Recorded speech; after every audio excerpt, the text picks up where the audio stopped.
Okay, if everybody could grab a seat, I'm going to get started here.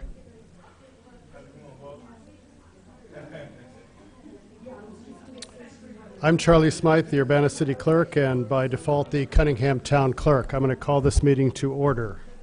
Would everybody please grab a seat? The first item of business is approval of the minutes of April 10, 2018. Is there a motion? So moved. Moved by Jared Miller. Is there a second? Second. Second by Wayne.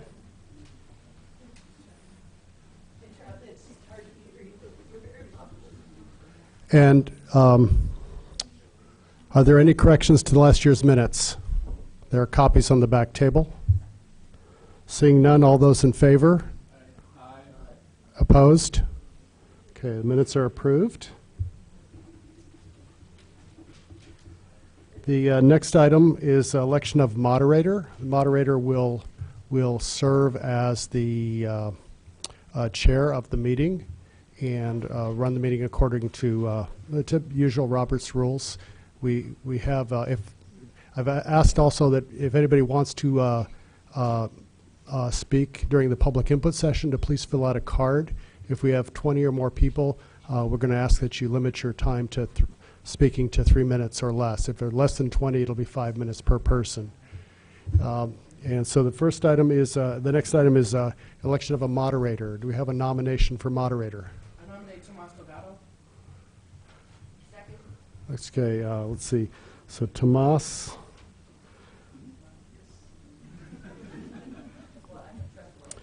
And Williams. Second by Esther. Are there any other nominations? Any other nominations? Seeing none, all those in favor of Tomas Delgado as moderator, please signify by saying aye. Aye. Opposed? Tomas, if you'd step forward, I assume you're willing. So you'll repeat after me. I, Tomas Delgado. Do solemnly swear that I will faithfully and impartially discharge the duties of moderator at this town meeting to the best of my ability. And if you'll sign here. And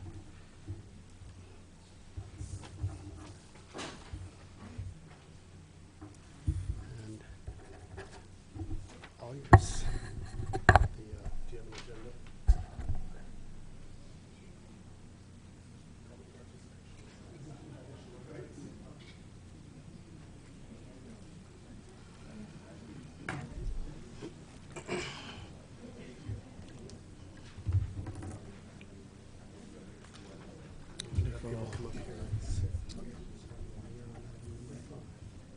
I'll run a timer. Will it appear? It'll appear on the timer. Okay. Sure.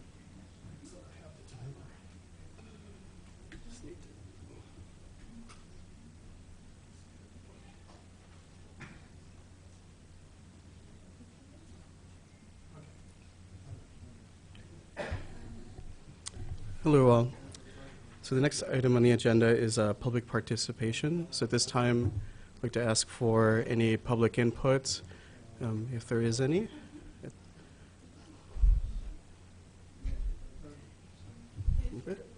Good. So at this time, I'd like to ask for any public input.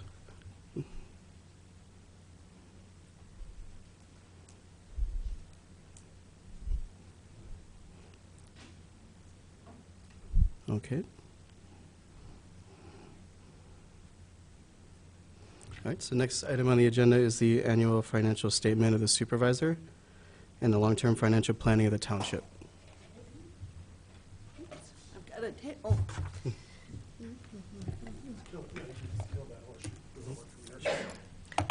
No. No, we'll work from this. Yeah. You make it full screen. And then you do full screen. No, this is not, it's supposed to be the online one, Charlie. Oops, sorry. You had it up. Yeah. This one. Oh, this one. Yeah, exactly. Uh-huh. Yep. Okay. Great. Welcome, everyone. Good evening. Thank you. I like to hear call and response. Please feel free to. We're going to be talking about the finances. We thought people should be fed while we talk about the money portion. So feel free to get some food. And also on your way out, if you would like to take some, we'd love to gift that to you. So feel free. There's great tamales back there, and it's all Urbana businesses all the time. So you can sample the great Urbana businesses and also bring some home with you. So feel free.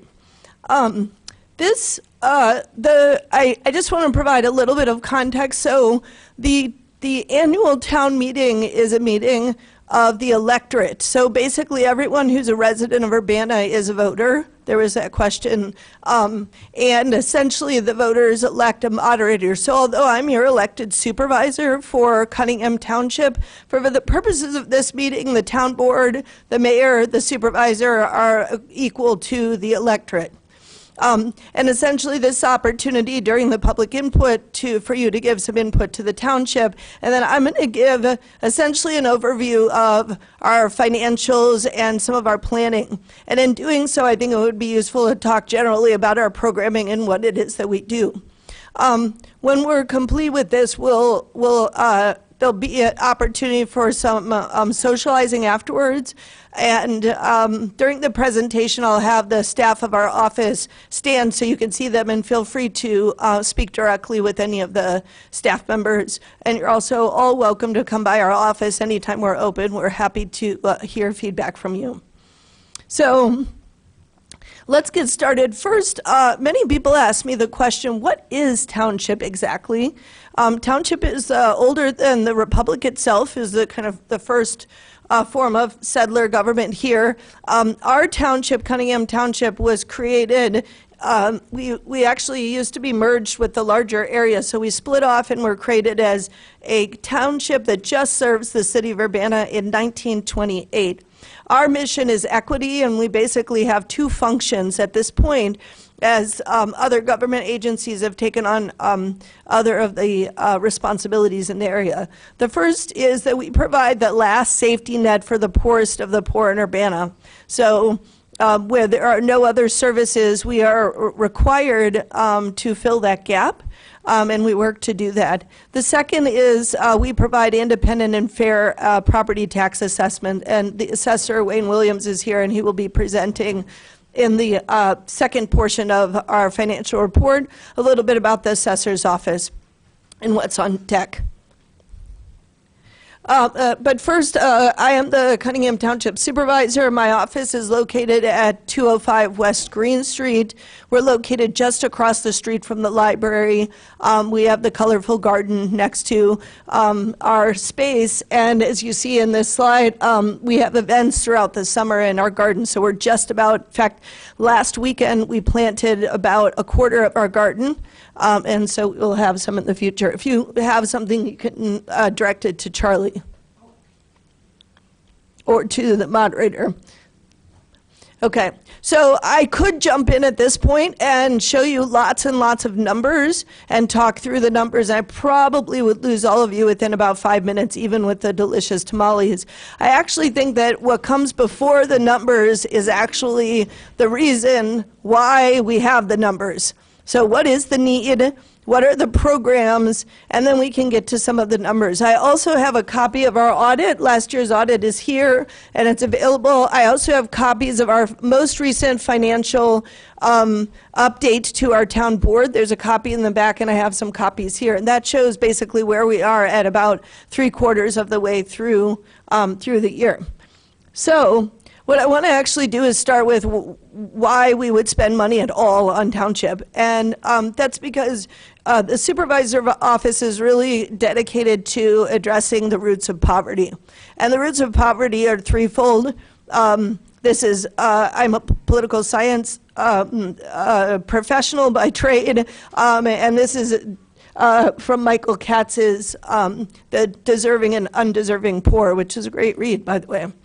The roots of poverty are a lack of employment, unequal income distribution, and discrimination.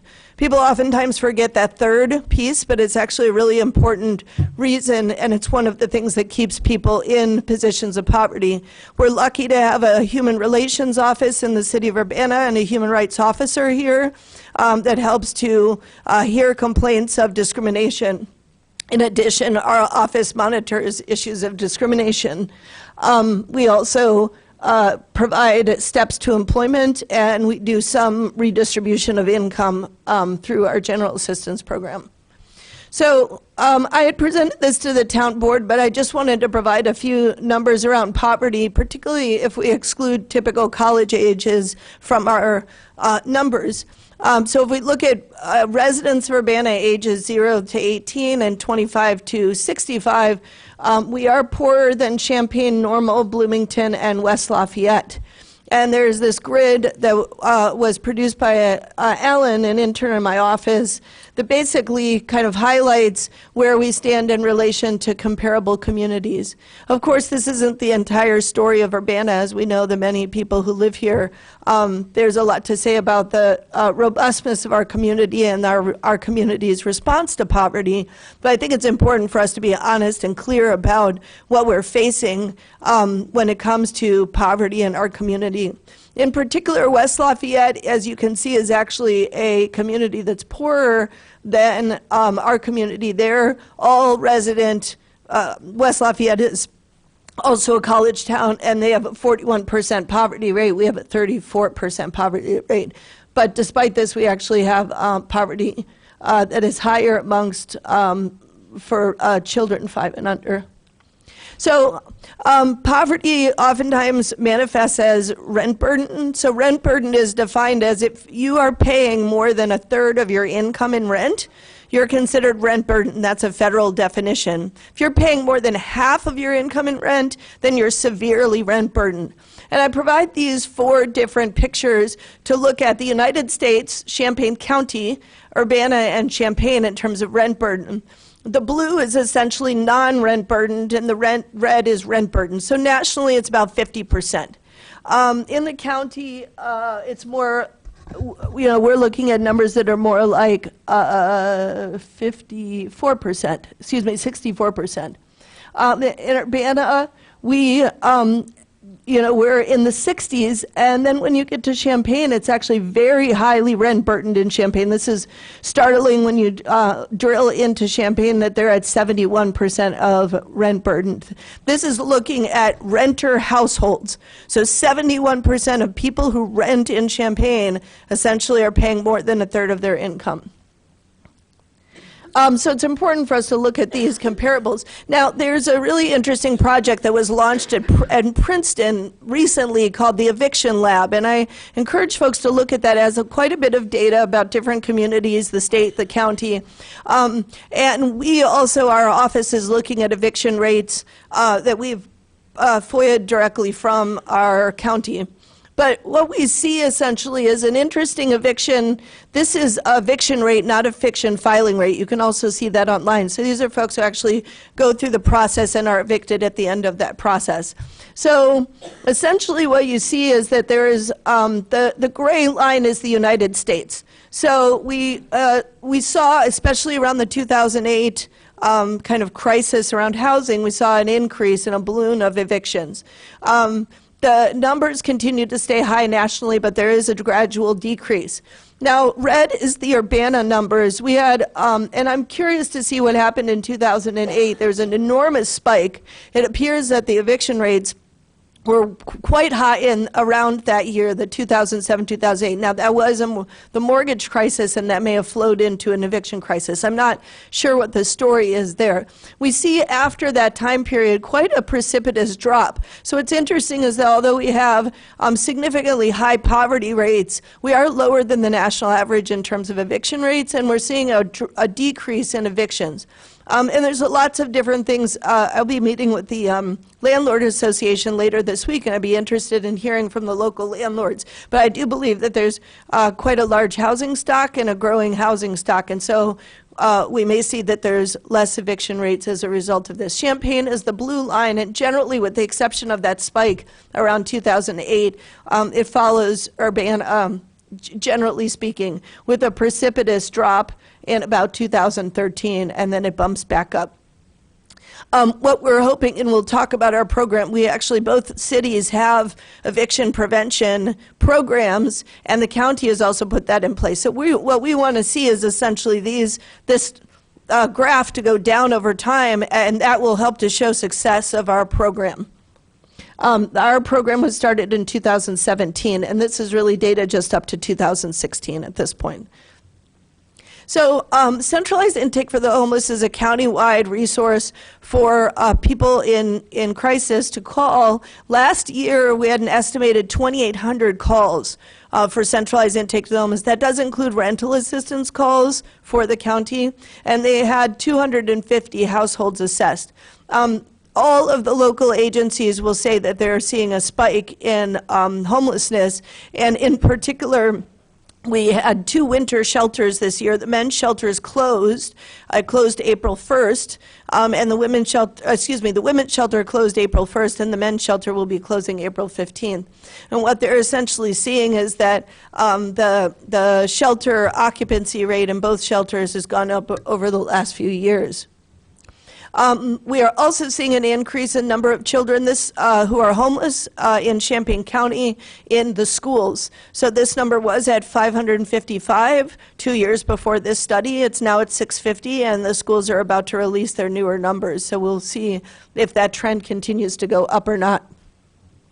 The status of shelter, we've never had adequate shelter for the homeless in our community. There were efforts to establish a women's shelter in 1982. It was a volunteer effort. That turned into the Center for Women and Transition, which turned into Courage Connection. Courage Connection is now focused almost exclusively on those actively fleeing domestic violence. So they've narrowed their focus and certainly providing very valuable services to survivors of domestic violence. We also saw a loss of a number of shelters in the community. You may remember when Time Shelter, Salvation Army, and others closed. And we've really never had a same-day shelter since the early 90s for women and children. So essentially, CU Men's Emergency Shelter, Austin's Place, these are both winter-only shelter for single people. Emergency family shelter is a 4 to 10 week wait time, and there's only 8 units for the entire county, which is woefully inadequate for the need. And then crisis nursery only, they play a very valuable role, but that role is simply to support children 6 years and under. So what we do see is women dropping their children off at crisis nursery and then sleeping in their cars or in other spaces. So I want to talk just a little bit about landscaping. That's what the kind of high-level look of poverty, eviction, precarity in terms of housing looks like in our community. And then I'd like to talk about our office as a response to that, and then we can drill into some of the numbers. So first, I wanted to highlight that our response, we have a very strong team in our office. We actually only have 5 full-time equivalents, including myself, but thanks to our interns, part-timers, and our volunteers, we've been able to really extend that. So Martell Miller is our case manager, and Kyle Patterson and Elizabeth Parachon are all case managers in our office. Jen Strop is our operations support. Tomas Delgado is our office administrator. Darcy is our disability advocate. We also have Stephanie Scott as our housing intern. Jordan Humphrey is another housing intern.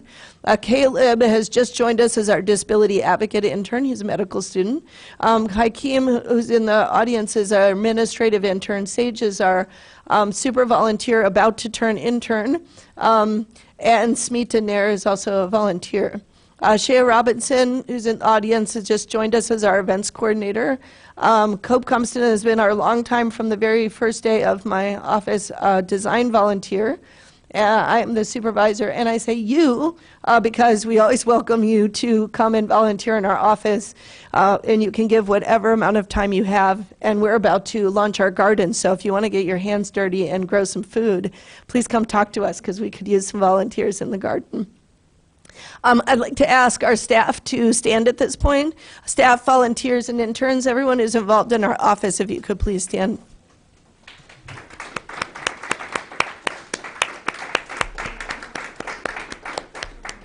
Great. Yep. And also Alan. Alan, I am sorry. We were doing a quick PowerPoint. Alan is our statistician.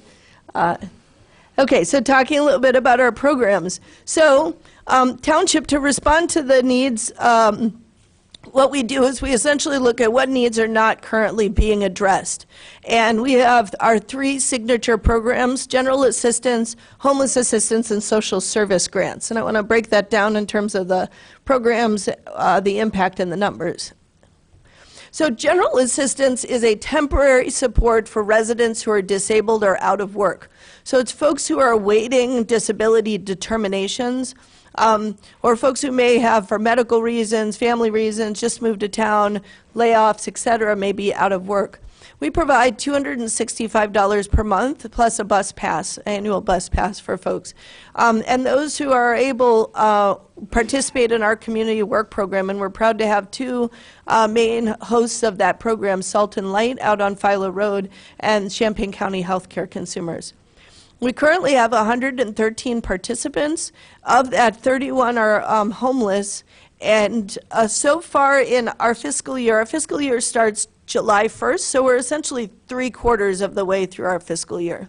So far this year, we've served 212 unique individuals through our general assistance program. We have budgeted $421,300 in direct support. So that doesn't include paper clips and staff, which are not equivalent items, but it does just include the actual direct assistance that we provide to folks. We've spent $302,497 in direct support. We're basically at that 75% mark. That said, I will say as an aside, and we'll get to this in a future slide, we're doing deficit spending in general assistance based on, we're required to provide assistance to those who qualify for our program in need. And I'm going to show you in this next graph, this is actually our history of our caseload. So this starts in 1997, and it ends today, essentially. So what you'll see are 2 very predictable bumps, and I'm going to overlay poverty statistics on our general assistance stats in a minute. Actually, I would do that now. So the blue is our cases. So you can see this is all the cases we've had. The national poverty is in yellow, and the county poverty is in red. So we're actually seeing a pretty precipitous increase in poverty in our county since 1997. There have been bumps hither and thither. When we look at our caseload, there's a few bumps that are pretty predictable. So there was definitely what they call the dot-com bust, or a recession in the country around 2002, 2003. And there were a number of, I was here, I ran a business at the time, people were squeezed. Our business took a hit. There were businesses that were closing at that time, and there were layoffs. And so what we're seeing essentially is a spike in general assistance cases, which may be due to that, to those layoffs at that time. It's a little bit early for that, actually, but if you look at the overall trend, you see an arc from 2000 to 2007. There's kind of a bubble, and that bubble coincides with that time. Then we saw a pretty significant increase in poverty nationally in 2008. That was a greater recession. There was a mortgage crisis. There were a number of people who lost their homes.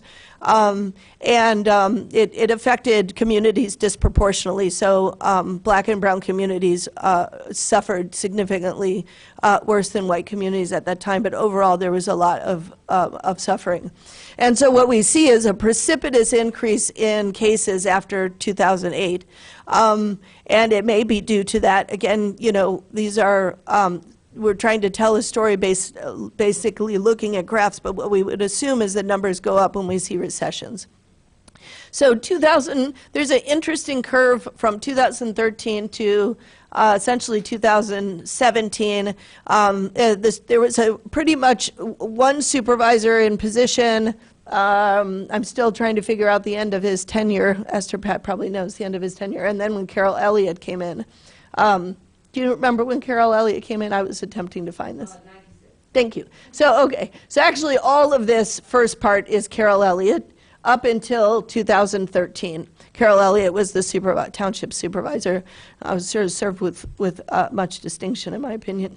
And at 2013 to 2017, there was a new supervisor, and Michelle Mayol, and she really cut the rolls down from 176 when she came in to 26 when I came on. So lower than we've ever had in the community. So then the question is that related to poverty? You can look, clearly it's not related. There's some level of curve downward around that time in the county. So we may have seen drop off, but I don't think we would have typically seen such a dramatic drop off. And so I would attribute that to procedures in the office that were exclusionary. So in 2017, I came in and basically we're rebuilding the office. Now, our poverty data ends at that point because we're pulling from the community survey. But essentially what we're seeing is an increase to, right now we're at actually 133 cases, and we're hoping to kind of balance that out at something that would be more of a historic average between 100 and 110. Again, if a recession hits, we're going to see an increase in that, and in good times we should see that decreasing. So I just wanted to show a little bit of the gesture of the general assistance roles. There's quite a bit of variation. Trying to manage that from a budget perspective can be challenging. So that's general assistance. We have a second program that was launched shortly after I came on as supervisor, and there was some inroads to developing this program under Michelle's tenure. It started in December of 2017, so we've had 16 program months so far.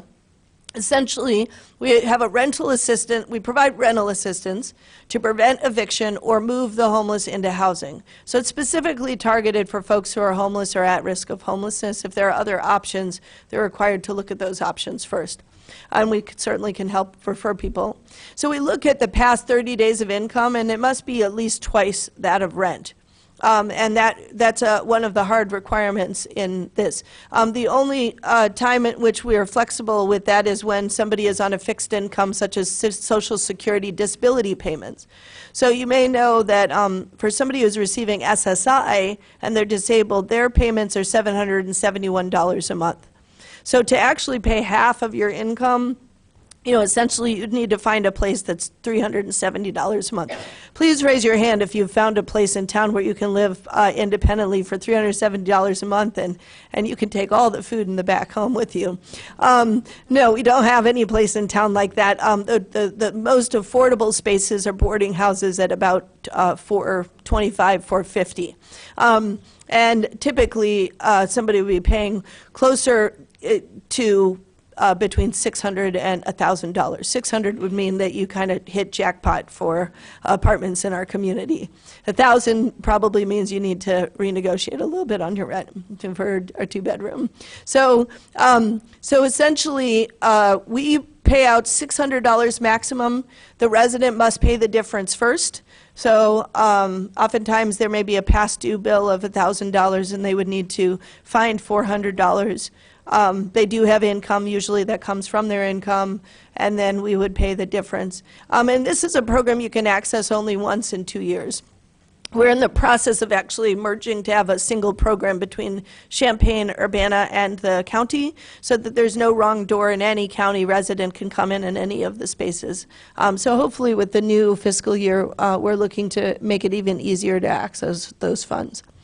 Homeless assistance. So since we started, because we don't really look annually, because a family can take advantage of that once in 2 years. So we probably be really looking at a 2-year timeline of how many unique residents are served within those 2 years. So since in that 16-month program year, we've had 177 households served.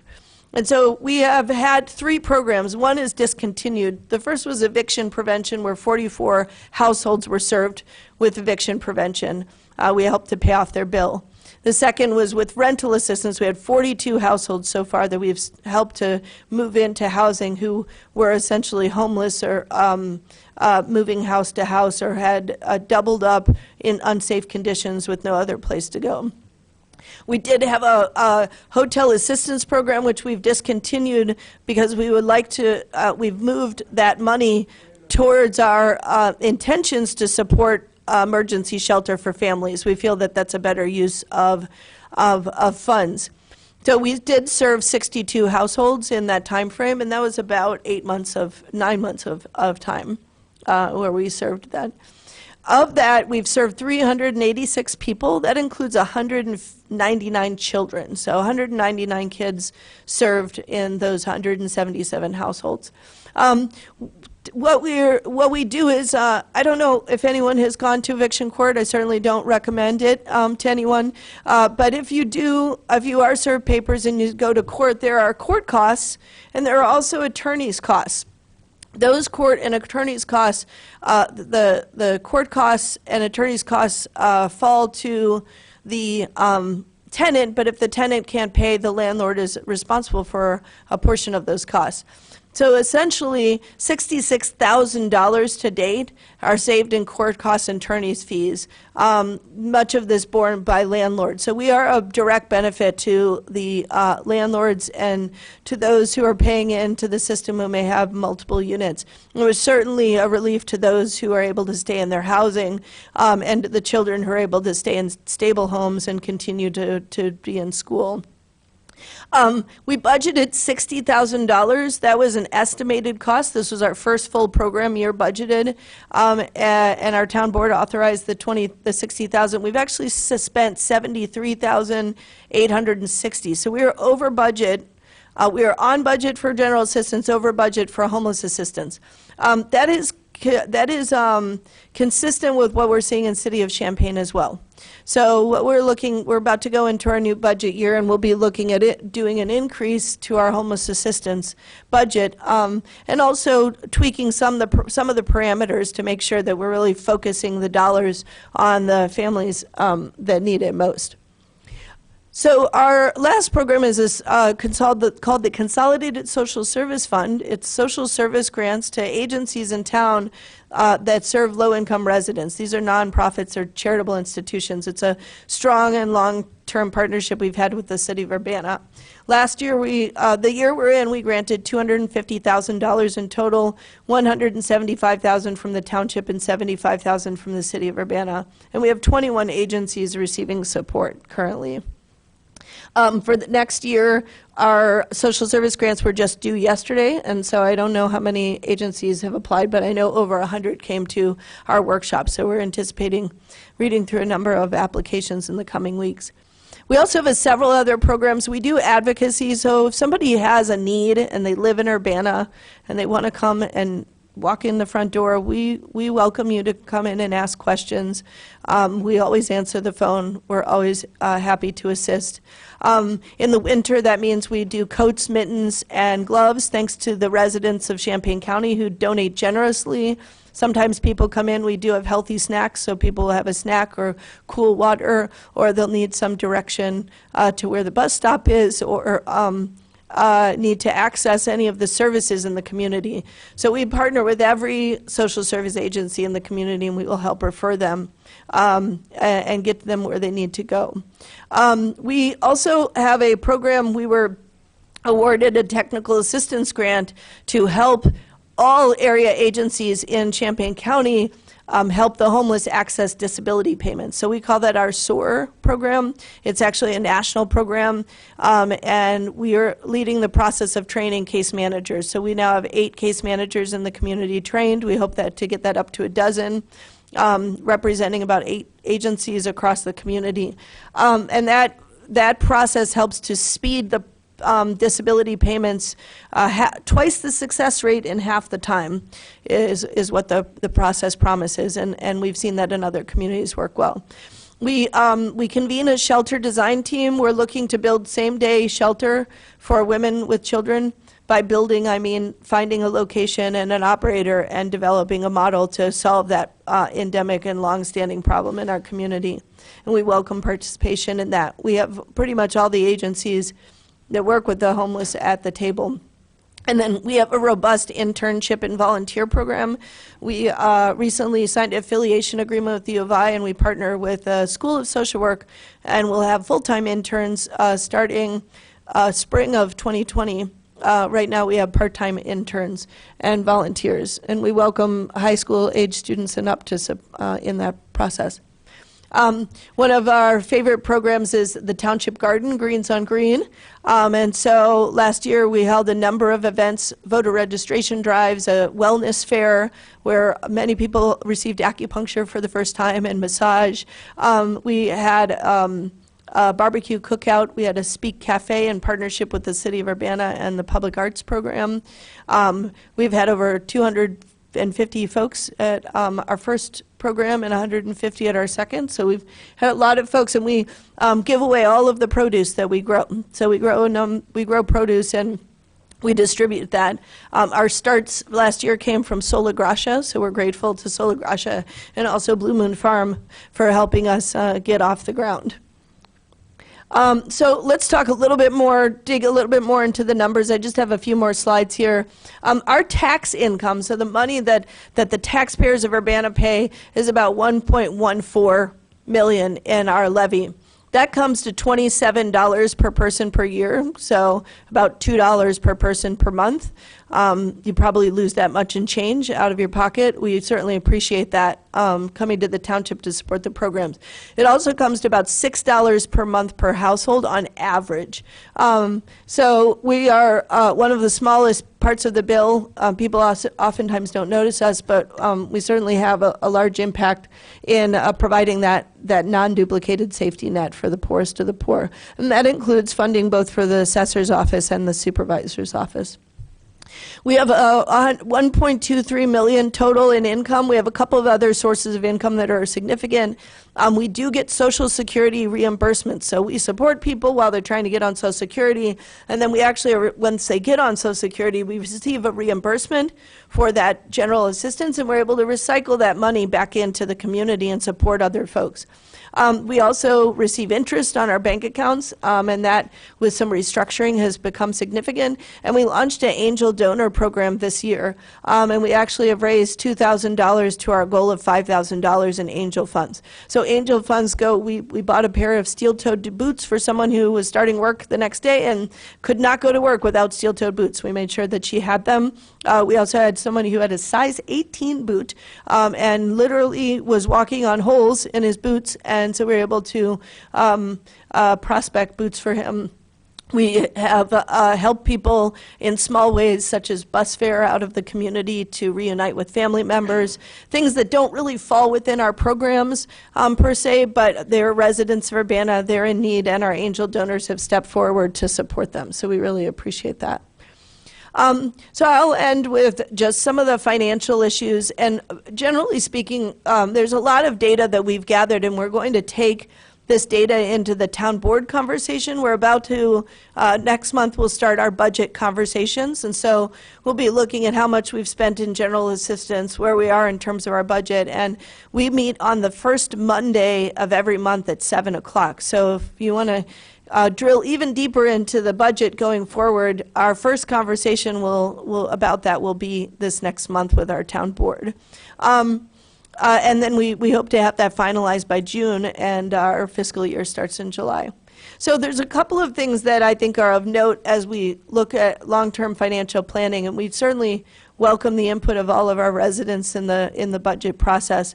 The first is, when you remember the slide, I'll go back to it, where we had such a precipitous decrease in general assistance, and the town board at that time really decided to cut the levy by about $150,000 a year because of the historic lows that we saw in general assistance.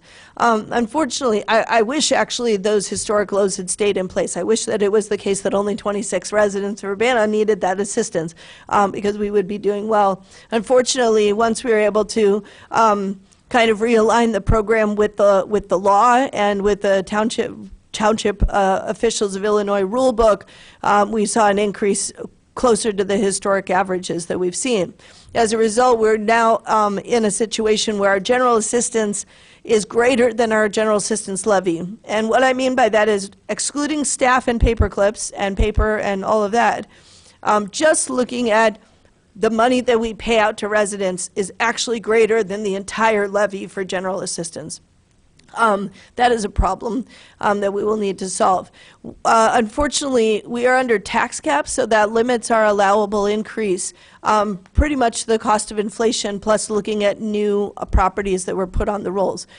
So it always helps all of the taxing bodies if we increase the number of taxable properties in the community, but we're capped, and therefore we really are looking at, tens of thousands of dollars that we can increase every year. So trying to make up that $150,000 would be difficult. To give you a sense, if Carl Foundation Hospital entirely went back on the tax rolls, incomplete, if every single property was back on the tax rolls, we'd basically get that reduction back and no more. So it's, we're in a situation where we have to address that. The spending for homeless assistance also outpaces the budget, and we find that this is actually one of the most needed programs in our community, and we're seeing that it supports local businesses and the local landlords as well as the residents, and then it certainly helps to keep a lot of the social issues that come from children being out of school, moving around. We want to really see the numbers of homeless children in Urbana go down as a result of our eviction prevention work.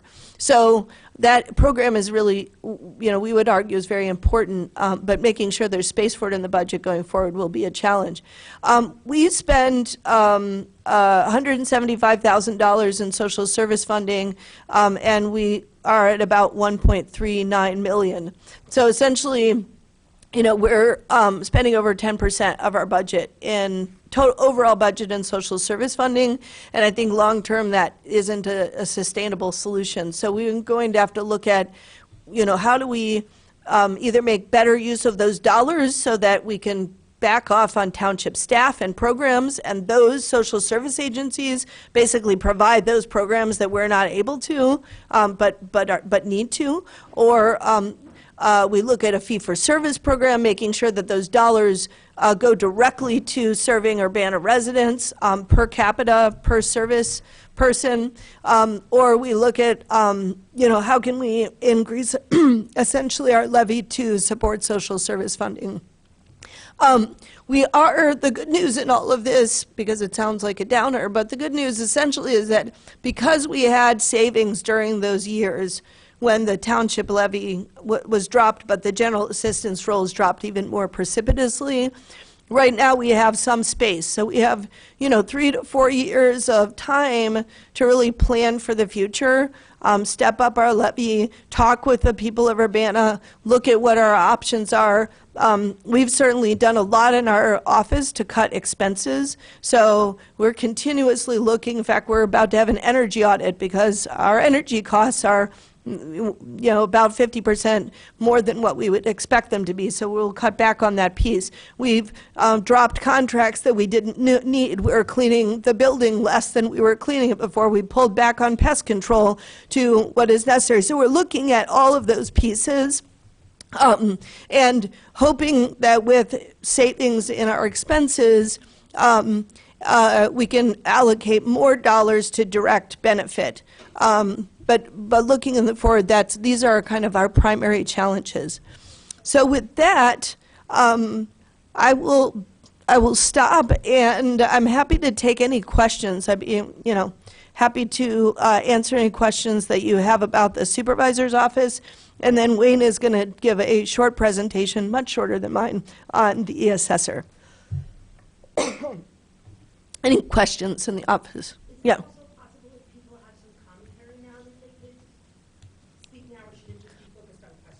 I think that's a question for our moderator and our township clerk. Are there statements that are permitted at this time?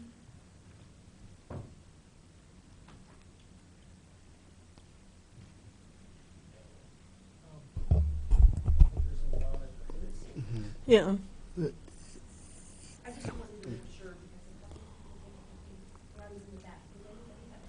Yeah. I did. I mean, I asked our attorney yesterday on this topic, and he essentially said the electorate can talk about anything that they want to talk about. The issue in this is that we're really bound to any action items would need to go to a future meeting or to the town board. So if the electorate, and that's you, particularly the voters of Urbana, have anything that you would like to put on a future meeting or would like to take to the town board, you're certainly welcome to raise that issue at this meeting, but we would not take action on that item, and we would take it to a noticed meeting so that the rest of the public could participate in that process.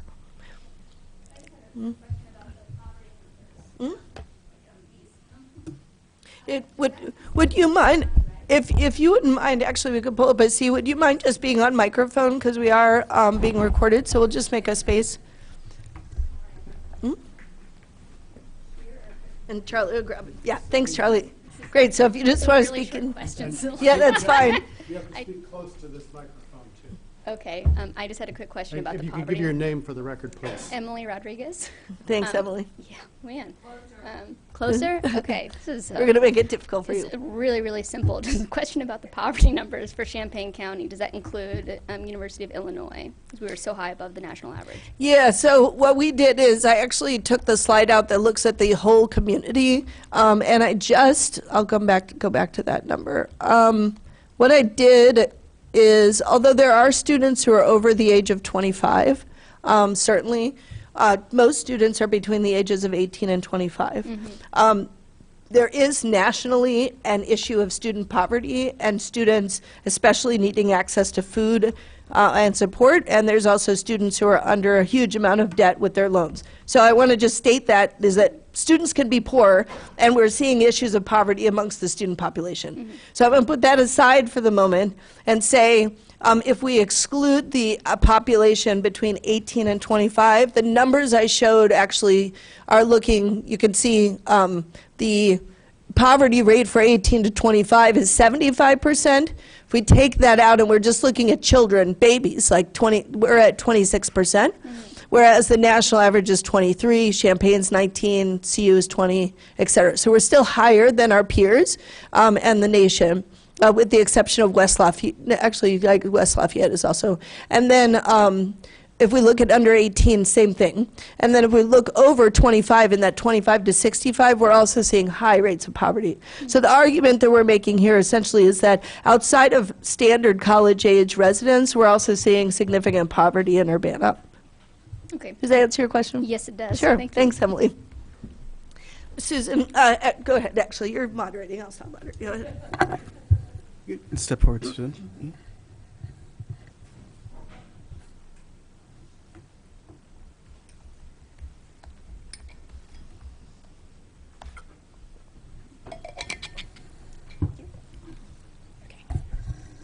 Susan Parenti.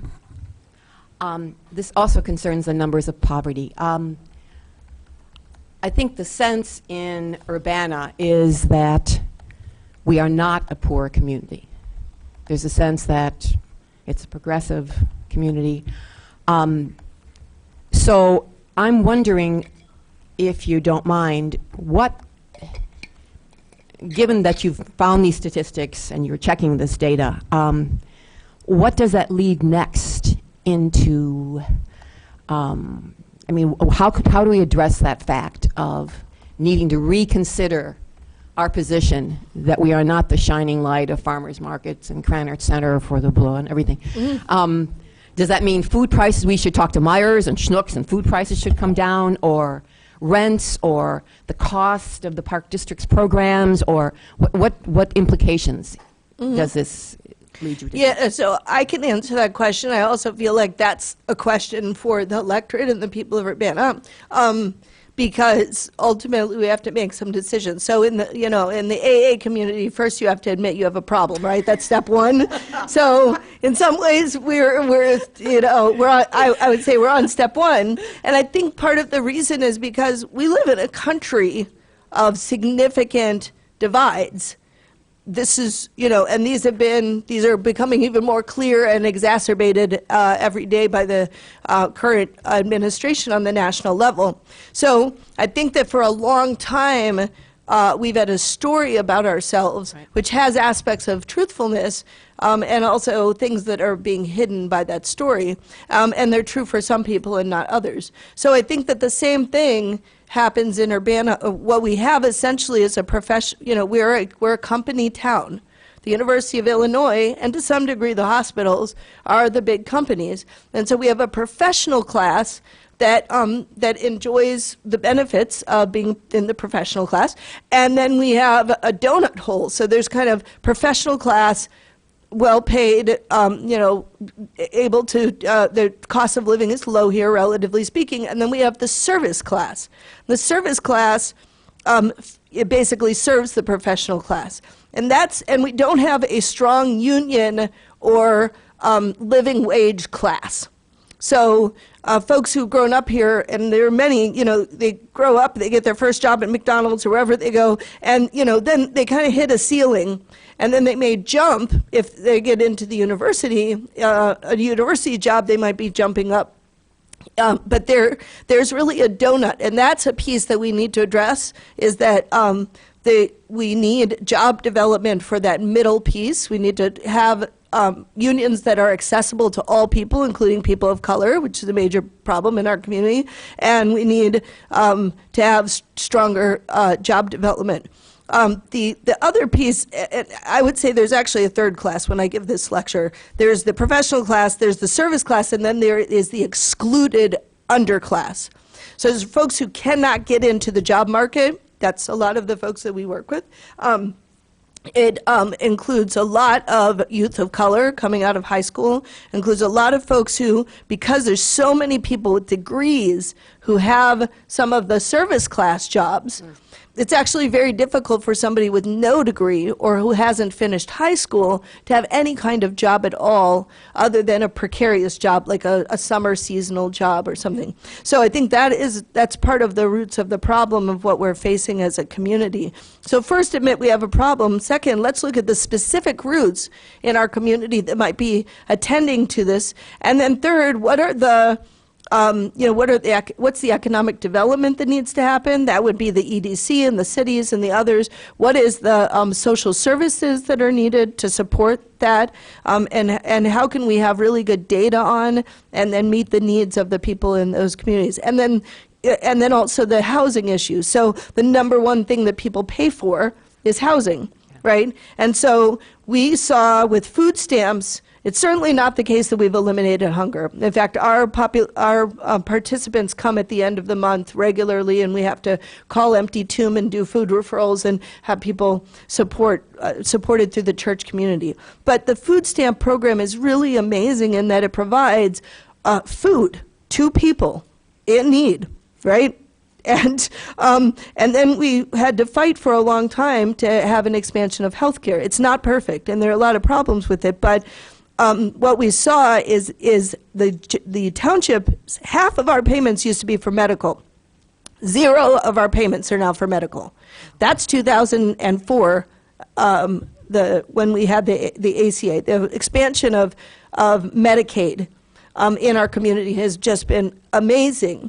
So the question is, how do we do that for housing, right? So food, medical, we know these are needs. Housing, we don't have the equivalent. So nationally, we know that only 1 in 3 people who need housing subsidies are getting in. And locally, we have to look at that picture as well. Well, we know from looking at occupancy rates, we actually are finding that we have between 1 in 7 and 1 in 10 units that are unoccupied. So we've got an efficiency issue. If we have a higher than average vacancy rate. And we'll present some of these. We're still pulling the data on this. We'll be presenting some of this to the town board. So we have available housing stock. How do we use it? It's sitting there. It's not just Junior's Lodge that's empty. There's other ones around. And so how do we make use of that housing stock? And are there ways in which we can intervene to support that? And certainly that's at the level of the Housing Authority, but also with the other agencies. So that is my long answer. We have to look at what are basic necessities, how are we meeting them, and I would say housing is the big gap, and then making sure that we have living wage jobs in our community. Those two pieces are where we need to shore it up, and if we did, I think we would see a shift in the poverty statistics. Thank you. You in the pink?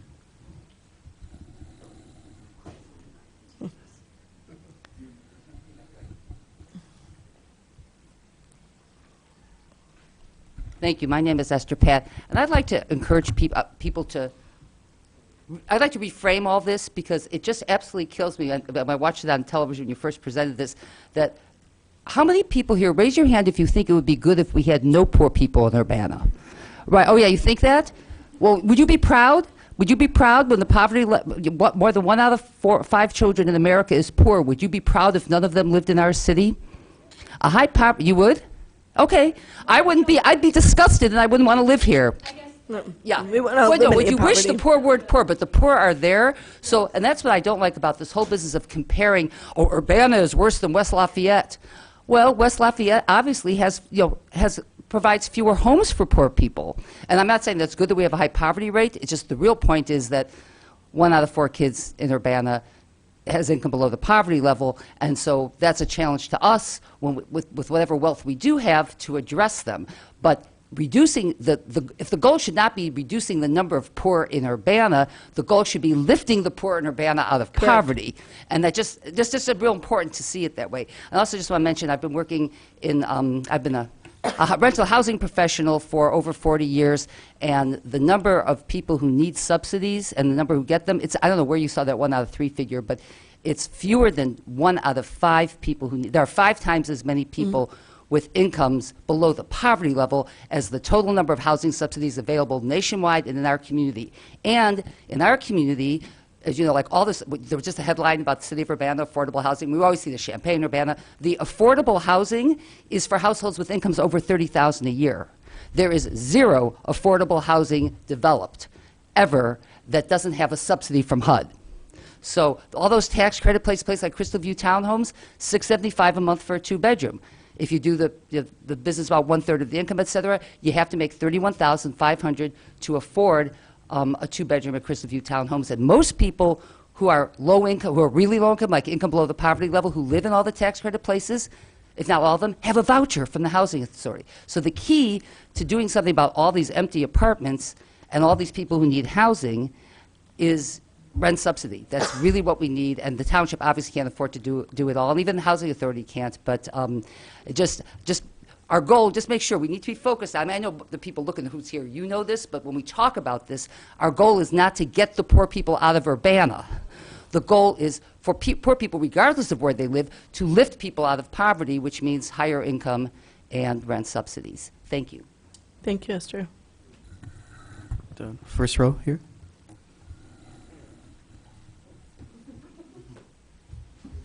My name is Jeannie Covert. I live in Urbana. I'm a landlord, and one of the things that comes to my mind is if landlords are partners in part of the processes, how do you reach out to them?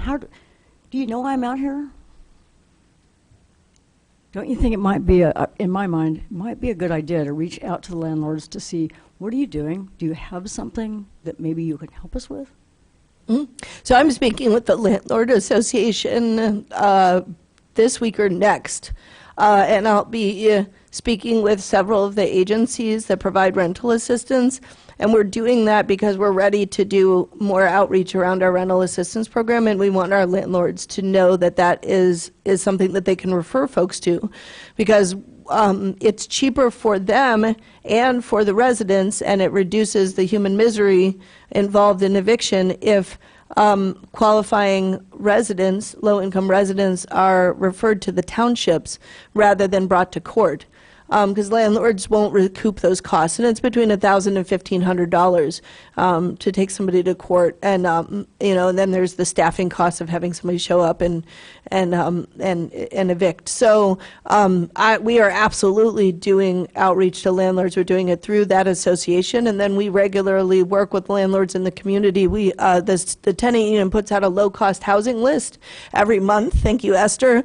And we refer to it all the time. We're constantly referring people, and we also check Craigslist and Zillow and all the local areas, apartments.com. So if people have housing in that range that our participants can typically afford, so that would be anywhere between $300 a month, which we never find, and closer to $900 a month. We find them as they're being advertised. We reach out to those landlords, and our office works with landlords every single day. I feel like we have a very strong relationship and are able to oftentimes negotiate a stay of the 5-day notice as we're working to line up the pieces for households with income.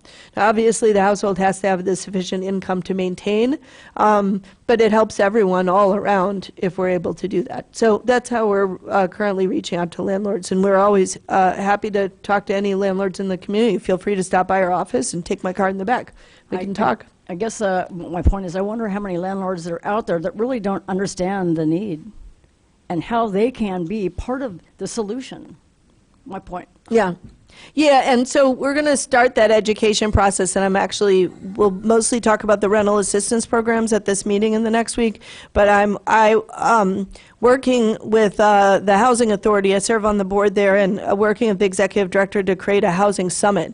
What we'd like to do in that summit is have a conversation, preferably annually or every other year, that looks at the data in terms of housing, affordability, convening all the local partners and government agencies, and the landlord community, as well as the user community, the tenants and those who represent them, such as the tenant union, to really say what is the state of housing in our community and how can we address some of these issues. And there's a lot of issues. I met with Pace the other day, and the issue was, why can't people build more roll-in showers?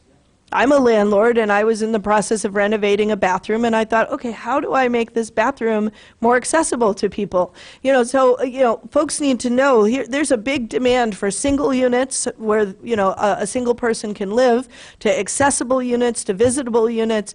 There are ways in which landlords, especially those, because we see some increasing vacancy, can retool their properties to be more available to the needs in the community. And that includes also looking at seeing how we can get the price point down and have more landlords in Champaign accept Section 8. It's illegal to not take Section 8 in Urbana. And also to work with the Housing Authority in terms of housing subsidies. So I appreciate your comments.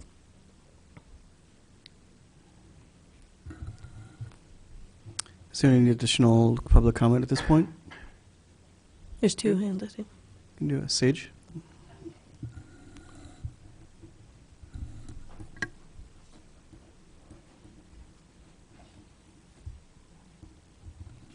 I'm Sage Johnson of Urbana.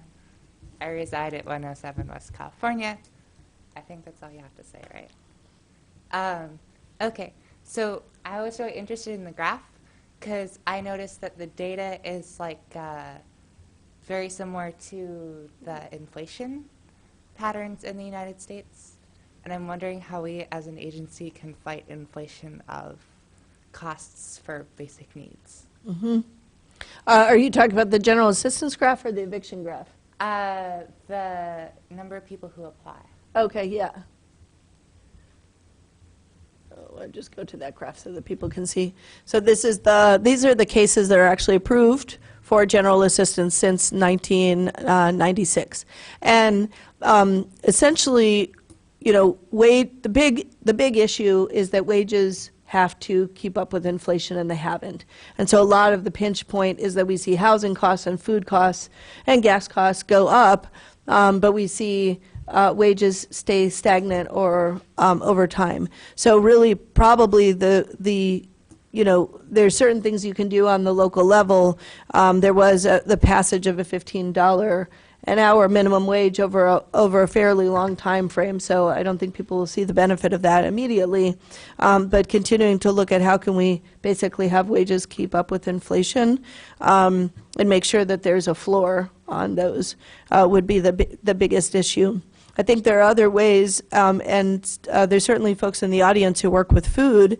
I know Sola Gracia is represented, and looking at how do we basically provide more fresh and healthy food.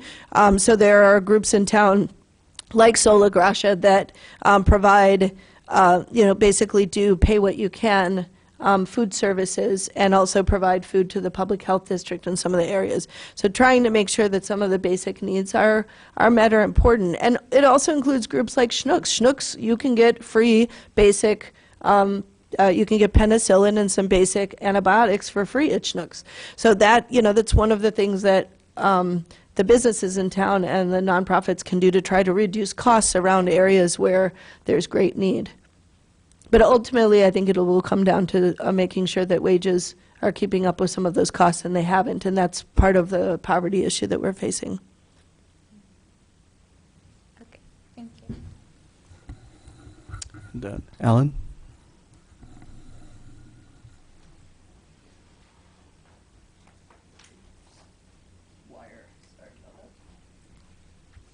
Okay, so Alan Axelrod, I live in Urbana. I just wanted to say that as someone who has had 3 neighbors move out due to housing affordability issues, that by the time it got to the 3rd and we were actually able to have them on general assistance, I saw the difference that that made, and that was really incredible. It gave us the airspace so that we could help that person spend some time in a hotel, get stabilized, get re-enrolled in programs that they had been booted from, and now they actually live in a house in the unincorporated territory of Urbana. So I just wanted to say thank you for all the things that this office does. I've seen it firsthand, and we all need to make sure that we protect folks who are in those precarious situations, because it can be really, really damaging to someone's long-term viability and to their kids when they get booted out of a home because they can't afford the rent. Anyway, thank you. Thank you. Are there any additional comments? Okay. We are passing the floor to Wayne Williams at this time. Yep. Wayne Williams, Cunningham Township Assessor. Oops. There you go. This new preview.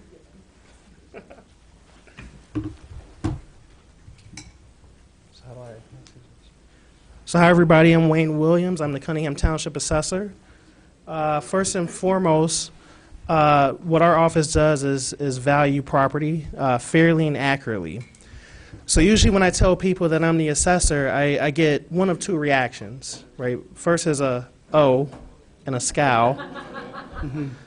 Or I get a question, how do you value my property? Now who here wants to know how I value their property? All right, a couple people. All right, so this is what I tell people, right? First, start off with a piece of cork, right? And then I go and take a picture of the house, get the picture developed, place the picture on the cork. Then I cut into the cork, kind of in a circle, right? And take what's left over, place it on the wall, and then take long pieces of metal and throw it at that circular piece of cork on the wall. And that's what I tell people. Now, that's obviously a joke. It's a little bit more complicated than that, I promise. Generally, there are 3 approaches to value: the income method, the sales comparison method, and the cost approach to value. That's the very technical way of explaining how we value property. But going with that bullseye target comparison, what we do is we constantly are looking at different statistics that show how accurate we are in assessing property. So right now, like our current median, and by law, we're supposed to value at 1/3 of market value, so that's 33.33% of market value. Right now, township-wide, we're at 3291, right? So that's about 1.2% of Illinois Department of Revenue guidelines, which, okay, you can say isn't too bad. It's not perfect, but nobody's perfect, right? The COD stands for coefficient of dispersion, right? Now, what's coefficient of dispersion? The truth is it's a very long, complicated math equation, right? But if you think about that bullseye target reference I made earlier, what coefficient of dispersion measures is if a house sells, the bullseye is going to be what the price of that house is. Coefficient of dispersion is like on average how far away from that bullseye you are. So guidelines, you want to be below 15%. Right now, we're at 19.47%. It's about 30% above guidelines. It's not great. It's not horrible, but, we're working to get better. We're working to get closer to the 15 and under the 15, right? If we were accurate 100% of the time, the coefficient of dispersion would be 0, right? So overall, like, the numbers, they don't look, oh, okay, it's not too bad. And when I first took office in January of 2018, the numbers were very similar. But when you kind of break it down, right, if you just look at residential properties, my median is 3315. That's 1/2 of 1% off of where it should be. Coefficient of dispersion is 15.14%. That's 9/10 of 1% of where it should be. So where's the difference come from? And it's when you look at our commercial properties, our median is 2415. So on average, commercial properties are 38% below where they should be. And it was like that. It was very similar when I took office. It's not something you could fix in a year or 2 years, but it's something we're fixing. The coefficient of dispersion is 33.3, which is 102% above guidelines. So not only are they consistently low, they are even more consistently not accurate, right? So what are we going to do about that? So some things that we've done is we've upgraded technology in the office so we can come up with better values. Short term, we're probably going to factor commercial properties to increase value. What that factor be, we've not come up yet. If we went straight to the numbers, it would be a 38% increase. It probably won't be quite 38%, but it'll be closer to 38 than it will be to 0 for commercial properties. The long-term goal is to change the way we value commercial properties. Right now, it's basically kind of the way it's been done in the past is there was a cost approach done where you figure out how much it costs to construct something, subtract out depreciation, and then quite frankly, it was left alone. If you look at 5 commercial properties in the township, it was pretty much nothing was done to it until last year, when most commercial properties get an 8.45% increase. If you had looked the previous 6 years, most of the values just were even. So I can't speak to what happened before I took office, but since I've taken office, we've been looking into correcting this inequity. And just so you know, what happens is, when one class of properties are undervalued, the rest of the properties pick up the value. So if one group of taxpayers are paying less than they should, then the rest of us pay more than we should. It's not right, it's not fair, but in this office, in the assessor's office in Cunningham Township, we're working to fix it. And we actually have 2 people on staff here. We have Kyron Johnson, he's an intern, and if you could stand up and wave.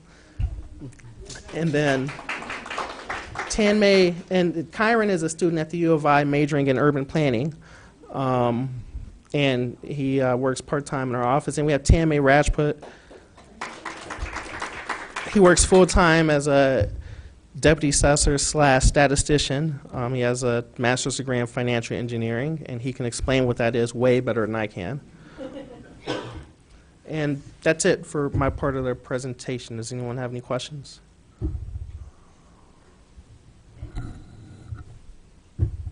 All right. So I guess we go on in the agenda. Sure. Okay. Oh, one last thing. I have little pamphlets in the back that my office kind of made in a hurry. So if you want to, it has our contact information. It just has a brief synopsis of what we do. So they're on green and yellow / golden paper. So feel free to take a tri-folded assessor brochure. Great. So if there is no other public input at this point, I'd like to move along, and that's just the announcement of the next meeting. Our next annual township meeting will be held here in the council chambers of Urbana. This is going to be 6 p.m. Tuesday, April 14th, 2020.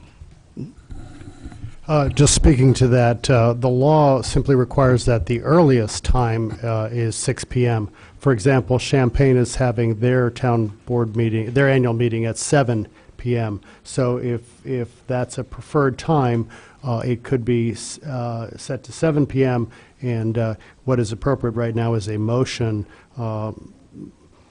setting the time and date for next year's meeting. I move that the 2020 town board meeting, annual town board meeting be on Tuesday, April 14th at 6 PM as formed as outlined.